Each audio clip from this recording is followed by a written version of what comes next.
मुगल वंश भारत का एक प्रभावशाली राजवंश। मुगल वंश भारत का एक शक्तिशाली और प्रभावशाली राजवंश था जिसने 1526 से लेकर 1857 तक भारत पर शासन किया। मुगल वंश की स्थापना बाबर ने की थी, जो मध्य एशिया के एक तुर्की शासक थे।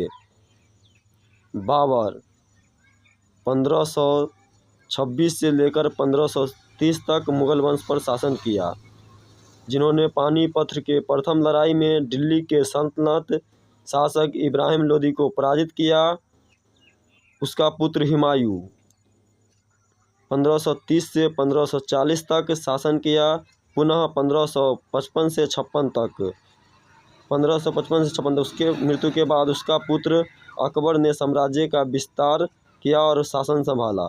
अकबर मात्र 14 साल की उम्र में मुगल वंश के शासक बना और 1556 से 1605 तक मुगल साम्राज्य का विस्तार किया और एक मजबूत और केंद्रीकृत प्रशासन व्यवस्था की स्थापना की।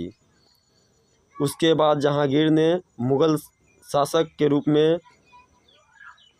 1605 से 1627 तक, जिन्होंने मुगल वंश की मुगल शासक संभाला, कला और संस्कृति को बढ़ावा दिया। शाहजहां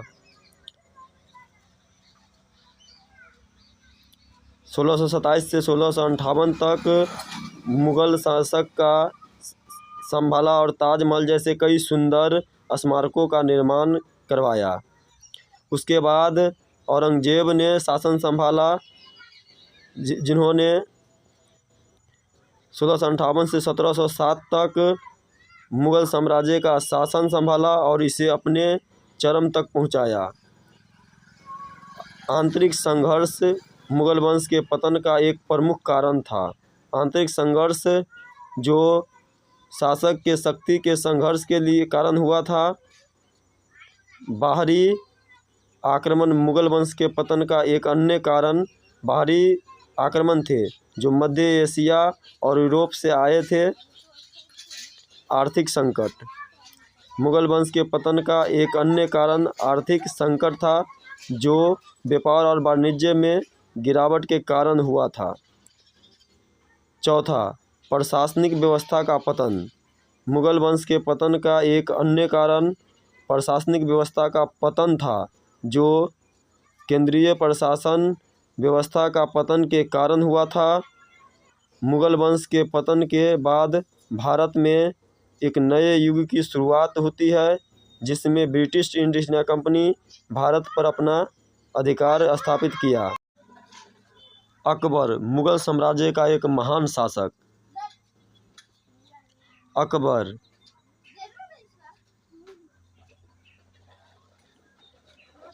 1442 से 1605 तक साम्राज्य के शासक थे, जिन्होंने 1556 से 1605 तक भारत पर शासन किया। वह मुगल साम्राज्य के संस्थापक बाबर के पोते और हुमायूं के पुत्र थे। अकबर का जन्म 15 अक्टूबर 1542 को अमरकोट सिंध में हुआ था। उनकी माता का नाम हमीदा बानो बेगम था। अकबर का बचपन उनके पिता हुमायूं के निर्वासन के दौरान, जब वह अपनी माता के साथ काबुल में रहते थे, अकबर की शिक्षा और प्रशिक्षण उनके पिता हुमायूं के निर्देश पर हुआ था। उन्हें फारसी, अरबी, तुर्की और संस्कृत भाषा की शिक्षा दी गई थी। इसके अलावा उन्हें घुड़सवारी, तलवार चलाने और युद्ध कला की प्रशिक्षण भी दिया गया था। अकबर ने 1556 से अपने पिता हुमायूं की मृत्यु के बाद मुगल साम्राज्य के शासन संभाला था। उस समय उसकी उम्र केवल 14 वर्ष की थी। अकबर ने अपने शासनकाल में कई महत्वपूर्ण सुधार किए, जिसमें कुछ प्रमुख है। एकीकृत प्रशासनिक व्यवस्था। अकबर अकबर ने एकीकृत प्रशासनिक व्यवस्था की स्थापना की, जिसमें केंद्र सरकार, प्रांतीय सरकार शामिल थी। कर प्रणाली। अकबर ने एक नई कर प्रणाली की शुरुआत की, जिसमें किसानों में से एक निश्चित दर पर कर वसूल किया जाता था। तीन न्याय प्रणाली।